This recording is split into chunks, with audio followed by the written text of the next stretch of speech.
one slice of banana bread, a warm glass of milk. Every night at 9 p.m., Emir Kelvin believed that the simple routine was part of his healthy eating habits. It felt gentle, comforting, but 3 months ago, that very habit nearly pushed his heart over the edge. He wasn't eating junk food. He wasn't overeating. So how did things go so wrong? What if the problem wasn't what he ate, but when? If you've ever had a betty snack thinking it was harmless, you may want to hear what Kelvin's doctor said the night everything changed.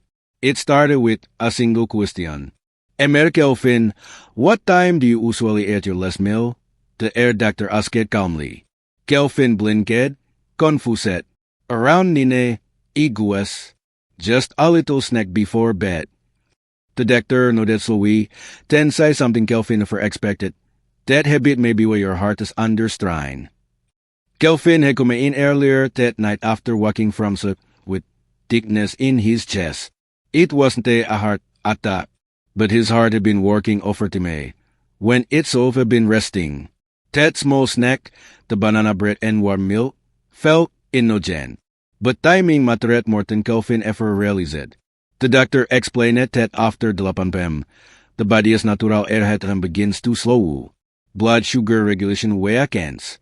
Blood pressure shifts. The digestive system gets sleepy. But when we eat late, we force everything to wake up again, including the heart.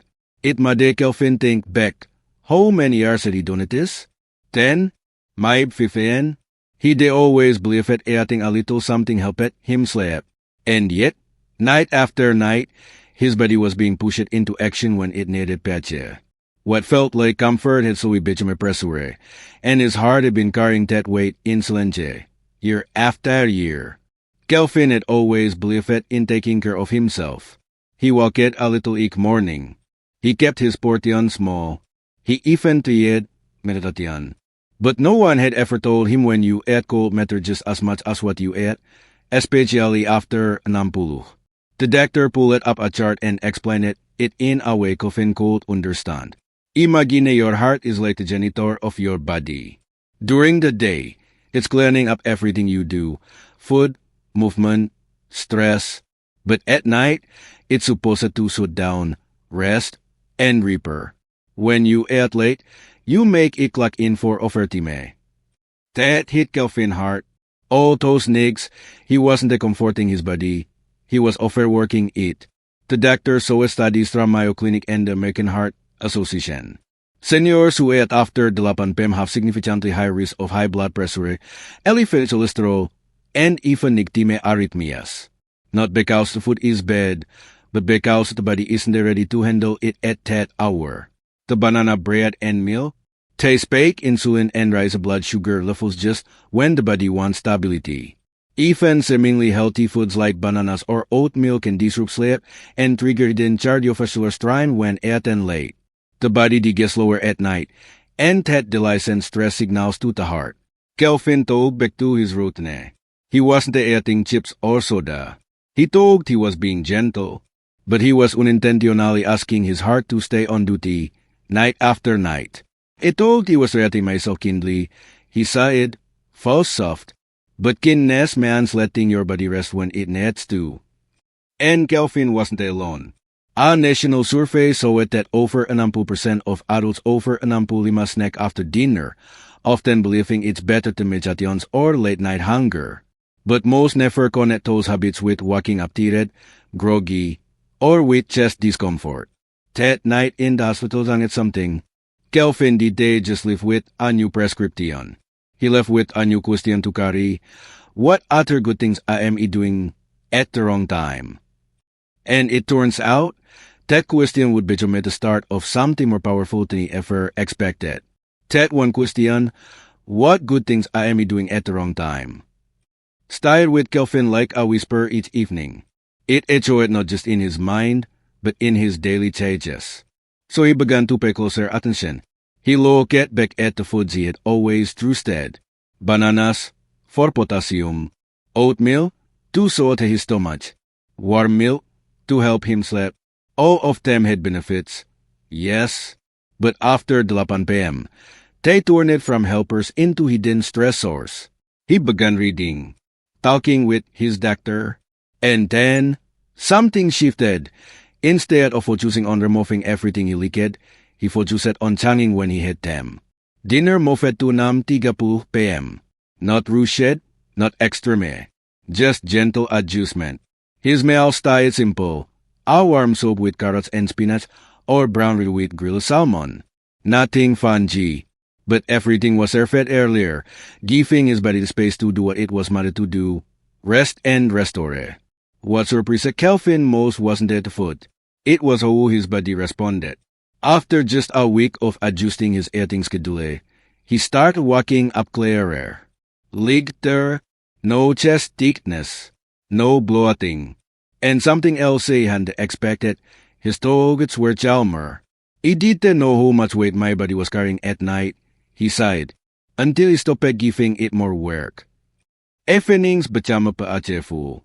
Instead of snacking, he took walks at sunset, wrote a short notice in a journal, sipped herbal tea, not the sugary kind, just chamomile ordinaire, brewed legally.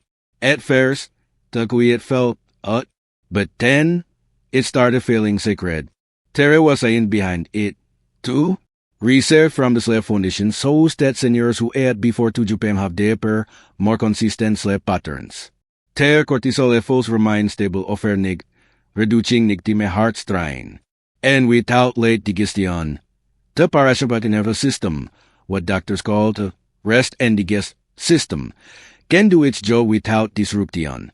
Kelvin wasn't following a fad. He wasn't dieting. He was simply respecting his body's time. And in return, his body began to respect him back. He shared his routine with his neighbor, Mrs. Langley, who had also been struggling with restless needs. She tried it for 2 weeks and was shocked at the difference. It wasn't about eating less, she told him. It was about giving myself peche.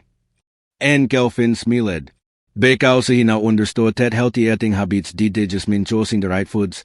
It meant choosing the right timing to love your body well. Mrs. Langley wasn't the only one Kelvin shared his new ham with. Over the next few weeks, he quickly passed along his story to friends at the senior center, during casual chats on the bench at the park, even to his niece who kept asking him for sleep tips. What he noticed was this: people didn't need NASCAR tactics or medical jargon. They needed real stories, gentle, honest, rooted in everyday life. Stories that said, hey, it's only this one little thing, and it made a big difference, yeah. And that's when it truly clicked for him. Kelvin's journey wasn't just about heart health anymore. It was about legacy. He started writing out his evening routine on note cards, simple steps, nothing fancy, and giving them out to anyone who asked it. At dinner before 2. SCPT, not sugar. Worry to something small instead of reaching for a snack. Bread, that was it, but people responded. Take old and evening pay gay. There was one afternoon when a man in his dalampampu as approached him quickly inside. He had chest pressure every night for 2 years. Last week, he stopped at my Milan trackers in the sea, and he slept like a rock. Kelvin didn't beam with pride. He just nodded gently, because he knew what it felt like to finally feel safe in your own body again. He talked about his wife, long past. She always said, the way we end the day says everything about how we treated ourselves. He finally understood that. And now, each evening, as the sun sets and his home settles into silence, Kelvin lights one small candle in the kitchen, not to eat, but to remind himself, this is the hour of healing, not hunger. He doesn't pray, he doesn't lecture, but when someone asks, what can it for you? He simply answers, I stopped feeding my body work when it needed rest. And that changed everything. That quiet shift, that new timing, had given Kelvin something he didn't expect at 24, not just health, but peace. And more than that, a sense that even the smallest harness, might at the right time, could replay into something much bigger than himself. That candle on Kelvin's kitchen counter became more than a symbol. It became a signal. A soft reminder that each night was a chance to treat his body with keenness, not with nurse. No more late night snacks. No more just one bita. Just bread, stillness, and space. And in that space, something unexpected began to grow. Clarity. He noticed little things now. How much easier it was to fall asleep. How his chest no longer carried that quiet, pressing weight. How he felt sharper in the mornings. More himself. Ifan his knes did the adequate so much. Something his doctor explained could be did it overnight inflammation. Kelvin did expect his life to change. But the more he respected the heim of his body, the more the body gave back. One evening, his grandson came over for a visit. He was rushing from work, he picked up fast food, and asked, "Grandpa, aren't you hungry?" Kelvin smiled and said, "You said to be, but now I'm full, in other ways." They sat together on the porch, the bumunjing frees, Kelvin sipping some tea.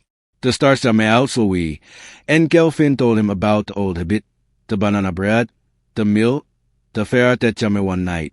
His grandson listened carefully, not out of obligation, but with curiosity. "So, just anything like can mess up your heart?" he asked. "Not just the food," Kelvin said, "but the timing. You see, the body has a clock. It forgives a lot, but it doesn't forget patterns." Ted sentence started with his grandson after the visit ended.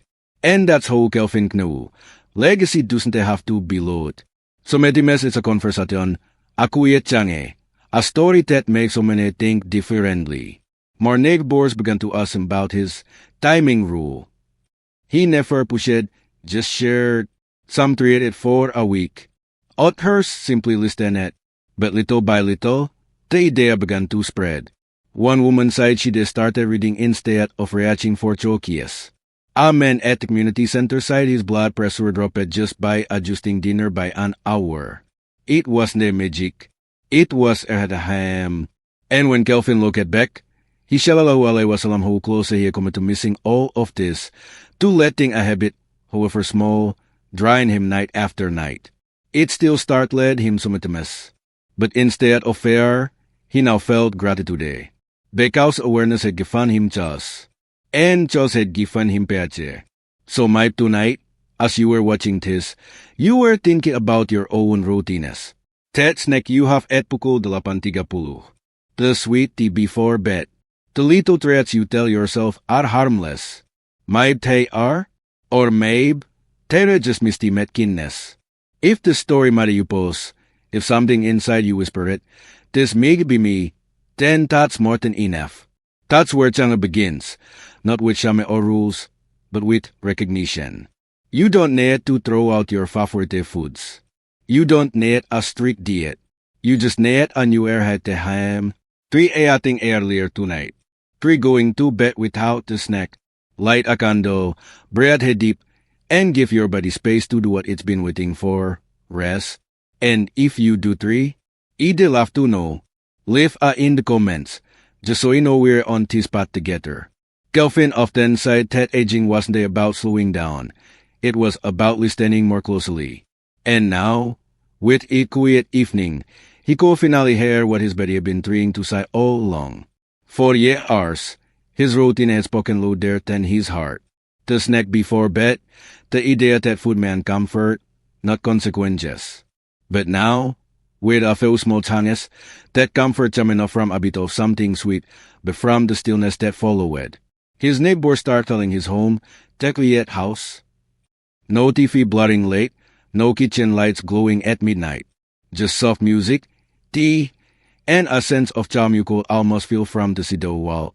He did do it to impress Anyone. He did it because he had better his medicine. And so Metimes, when the night air was just right, he did sit on the porch and think of all the small habits that added up over a lifetime. The things we do without question, the routines we inherit, the comforts we cling to. He realized that Chang'e doesn't always need a wake-up call. So Metimes it just needs a story. So maybe the story becomes part of yours. Maybe tonight, when you walk toward the frigate after the 8 p.m., you do a remember Kelvin as foes. You do a pause. You do a listen, not to your trappings, but to your body's quiet request. Please, let me rest, and maybe you do a walk away.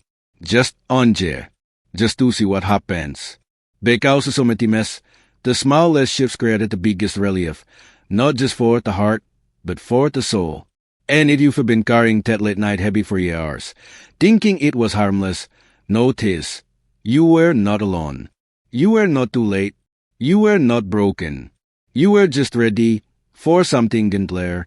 So take that first gentle step. Add a little earlier. Light a candle. Give your body the grace it's been waiting for. And if Kelvin's story helped you see your own habits in a new light, share it with someone else. A friend, a doctor, a neighbor. Because the more we whisper the stories, the stronger they become. Quiet stories can still channel us. One airhead at a time.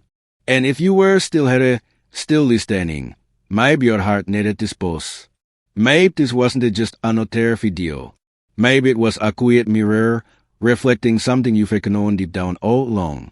If you feel ready to honor your airhead tonight, I'd be so glad to know. Leave in the comments so I can quietly cheer you on from here. And if you did like more stories like this, honest that don't rush, don't judge, just walk with you, subscribe. Stay kind, stay fresh, and wherever you are in your journey, I'll be right here waiting to meet you again.